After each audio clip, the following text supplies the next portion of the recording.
stand itself up. So, whoa, let me just hold this.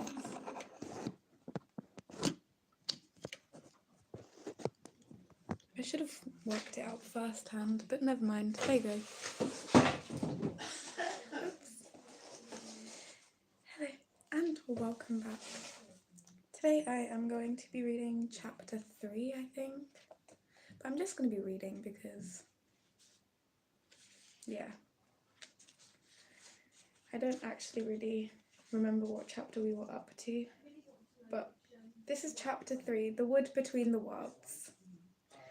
Uncle Andrew and his study vanished instantly. Thank you. The what? The what? Oh, that's what I thought. Yeah, that's what I thought. Okay. But doesn't it look like a crematorium? Anyway, as I was saying, then for a moment everything became muddled.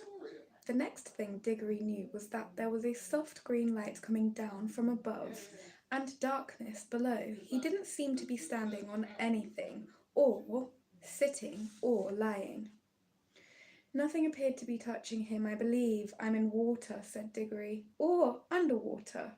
This frightened him for a second, but almost at once he could feel that he was rushing upwards, and then his head suddenly came out of the air, and he found himself scrambling ashore onto a smooth, grassy ground at the edge of a pool. As he rose to his feet, he noticed that he was neither dripping nor panting for breath as anyone would expect after being underwater. His clothes were perfectly dry, and he was standing by the edge of a small pool, not more than 10 feet from side to side in a wood. The trees grew closer together and were so leafy that he could get no glimpse of the sky. All of the light was green light. That came through the leaves, but there must have been a very strong sun overhead, for this green daylight was a bright and warm light. It was the quietest wood you could possibly imagine. There were no birds and no insects, no animals and no wind. You could almost feel that the trees were growing. There were dozens of others, a pool every few yards, as far as his eyes could reach, and you could almost feel the trees drinking up the water with their roots. This wood was very much alive. When he tried to describe it afterwards, Diggory always said it was a rich place, as rich as plum cake. The strangest thing was that almost before he had looked about him, Diggory had half forgotten that he had even came there. At any rate, he was certainly not thinking about Polly or Uncle Andrew or even his mother. He was not in the least frightened or excited or curious. If anyone had asked him, "Where did you come from?" he would probably have said, "I've always been here." That was what it felt like, as if one had always been in that place and never been bored, although nothing had ever happened, as he had said long afterwards. It's not the sort of place where these things happen. The trees go on growing, and that is all. After all, Diggory had looked at the wood for a long time, and he had noticed that there was a girl lying on her back at the foot of a tree a few yards away. Her eyes were nearly shut, but not quite, as if she were just between sleeping and waking. So he looked at her for a long time and said nothing. And at last she opened her eyes and looked at him for a very long time, and she also said nothing. Then she spoke in a dreamy, contented sort of voice. "I think I've seen you before." "I rather think so too," said Diggory. "Have you been here long?"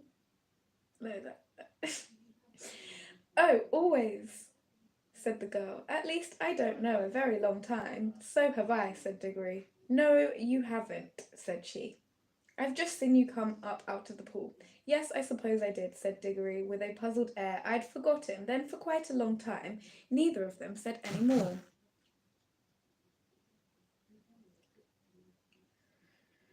Look here, said the girl pleasantly. I wonder, did we ever really meet before? I had the sort of idea, a sort of picture in my head of a boy and a girl like us living somewhere quite different and doing all sorts of different things. Perhaps it was only a dream. I've had that same sort of dream.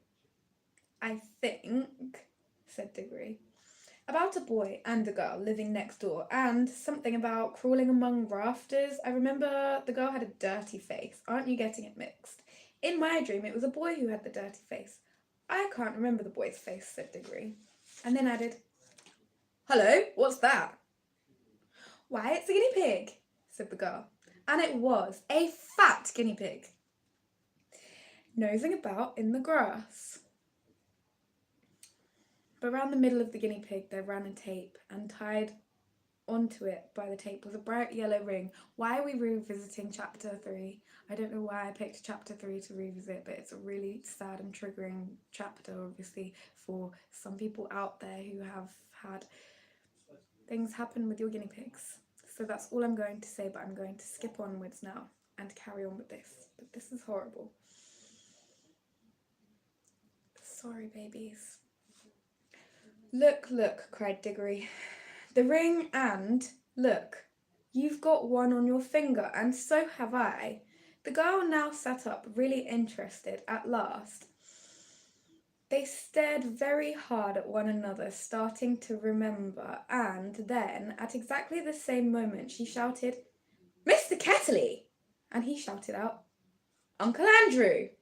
And they knew who they were and began to remember the whole story, and after a few minutes of talking, they got it straight. Diggory explained how beastly Uncle Andrew had been. What do we do now? Said Polly. Take the guinea pig and go home? There's no hurry, said Diggory with a huge yawn. I think there is, said Polly. There's no place. This place is too quiet, and it is so dreamy.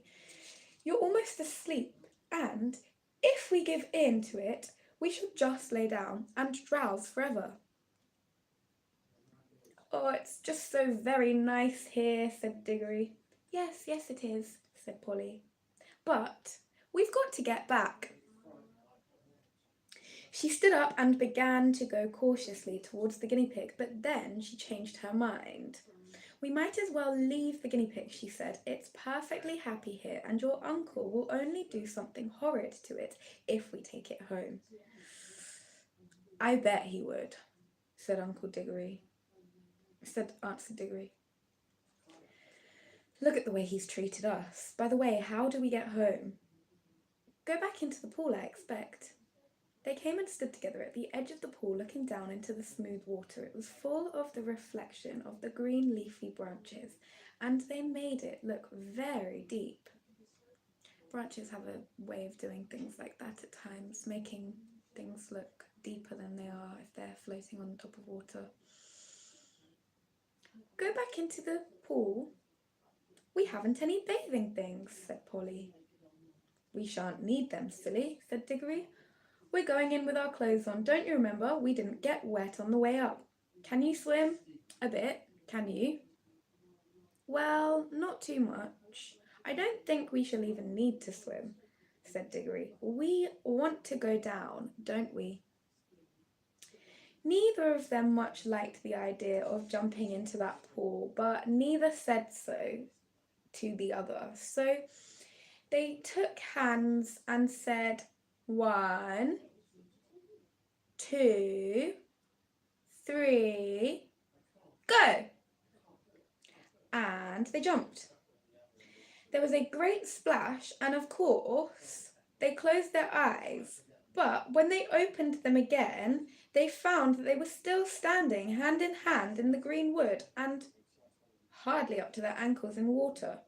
The pool was apparently only a couple of inches deep, and they splashed back onto the dry ground. What on earth's gone wrong? Said Polly in a frightened voice. But not quite so frightened as you might expect, because it is difficult to really feel frightened in that sort of wood. The place is too peaceful. Oh, I know, said Diggory. Of course it won't work. We're wearing our yellow rings. Therefore, the outward journey, you know, The green ones take you home. We must change rings. Have you got pockets? Good. Put your yellow ring in your left. I've got 2 greens, and here's one for you. They put on their green rings and came back to the pool, but before they tried another jump, Diggory gave a long, "Oh! What's the matter?" said Polly. "I've just had a wonderful idea," said Diggory. "Where are all those other pools?" "How do you mean?" "Why, if we can get back to our own world by jumping into this pool, mightn't we get somewhere else by jumping into one of the others? Supposing there was a world at the bottom of every pool." "But I thought we were already in your Uncle Andrew's other world or other place or whatever he called it, didn't you say?" "Oh, bother Uncle Andrew," interrupted Diggory. "I don't believe he knows anything about it. He never had the pluck to come out here himself. He talked one of the world.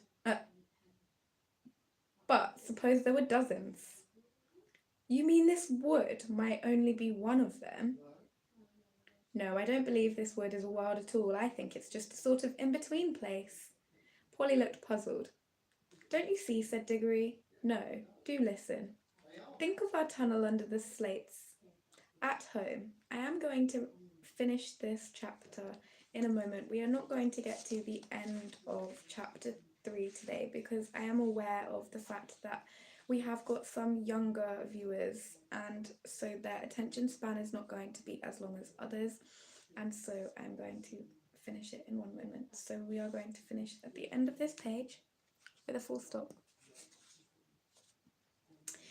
Think of our tunnel under the slates at home. It isn't a room in any of the houses. In a way, it isn't really part of any of the houses, but once you're in the tunnel, you can go along it and come into any of the houses in a row.